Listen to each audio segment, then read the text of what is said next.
এটা তুলে নিয়ে আসবো। দেখি ভালো করে।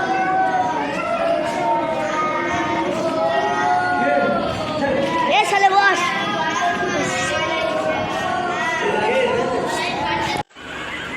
হ্যালো, আসসালামু আলাইকুম ফ্রেন্ড।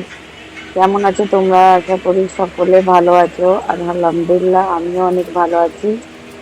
আর এই ভিডিওটা অনেক দিন ধরে দেখাচ্ছিল, তো তাই ভাবলাম তোমাদের সাথে শেয়ার করে দিই।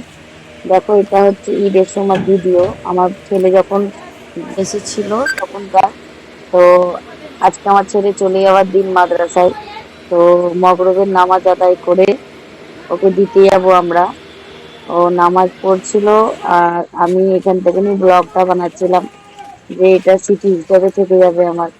আর আমার বাবু দেখো, তখন ন্যাড়া ছিল, এখন তো সবাই দেখেইছো, তখন দেখো ন্যাড়া। আর এই যে কোরআন শরীফটা নিয়ে এসেছিল পড়ার জন্য বাড়িতে।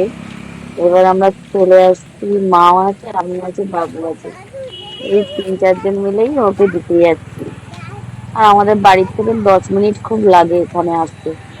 বাড়ির পাশে মানে বাড়ির কাছেই, এটা আমাদের গ্রামের মাদ্রাসা, এটা বাগবাড়ি মাদ্রাসা বলে। ঠিক আছে, এই মাদ্রাসায় সব ছেলেরা, উত্তর 24 পরগনার ছেলেরাই আছে এখানে, বাচ্চারা। আর আমার বাবু আর একজন আছে আমাদের গ্রামের। আর এখানে সেরকম কেউ নেই। তো চলো তোমাদের ঘরে দেখাই। ওই দেখতে পাচ্ছ দিক থেকে আলোগুলো পড়ছে, ওই আলোর ওখানটা ওইটাই হচ্ছে মাদ্রাসা। এদিকটাই গ্রাম এলাকা। আর তোমরা জানোই যে গ্রাম এলাকাতে অন্ধকার অন্ধকার ভাব থাকে। তো আমি গেট দিয়ে এন্ট্রি করছি।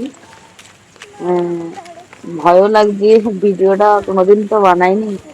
তো তবুও বানাচ্ছিলাম, কিন্তু হাফেজ সাহেবজি তখন আসেনি। তো তার জন্য ভিডিওটা আমি শুট করতে পেরেছিলাম।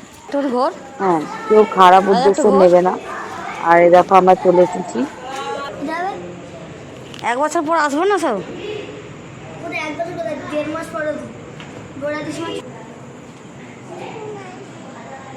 আর মুখটা হাস এখানটায় একটু। দেখো আমার বাবু হাসছিল না, তাই আমি ওকে হাসাবার এত জন্য দেখ এত বলছিলাম একটু হাসি দেখ, হাস। সব কলগেট হাসি সব। কেননা সব ছেলে মুখটা একদম পুলেরাই পুরো ইয়ে হয়ে মাদ্রাসা আছে। থেকে যখন হ্যাঁ, বাড়ি আসে খুব মুখ হাসি উদাস মুখে, করে আর থাকবি না, যখন একদম যাই পুরো। তখন মুখটা একদম শুকনো হয়ে যায়। হ্যাঁ, তো তার জন্য। আর এখানে দেখো নানি সবাই মিলে গল্প করছে। তারপরে আমি একটু ওপরের দিকে চলে গেলাম। ওপরেতে শুনছি নাকি যে বাঁদরে ঘরের অবস্থা খুব খারাপ করেছে, তাই দেখতে যাচ্ছিলাম জুতোটা পরে ওপরে। উঠে গেছে তাই এটা তো? হচ্ছে ছাদের উপরে। এখানে আমরা ছোটবেলায় আরবি পড়তে আসতাম এখানেই। ঠিক আছে, আর ওপরের রুমটাই পড়তাম। আর এখন দেখো এ এখানে বাবা, কি মাদ্রাসার অবস্থা ছেলেরা করেছে থাকে, রে! দেখো কি ছি ছি ছি, অবস্থা করেছে মাদ্রাসার কি বাঁদর। ওই অবস্থা করেছে! জানলাগুলো খোলা ছিল, ওই জানলা দিয়ে ঢুকে হ্যাঁ, আর এই অবস্থা করেছে। দেখতে পাচ্ছ তোমরা?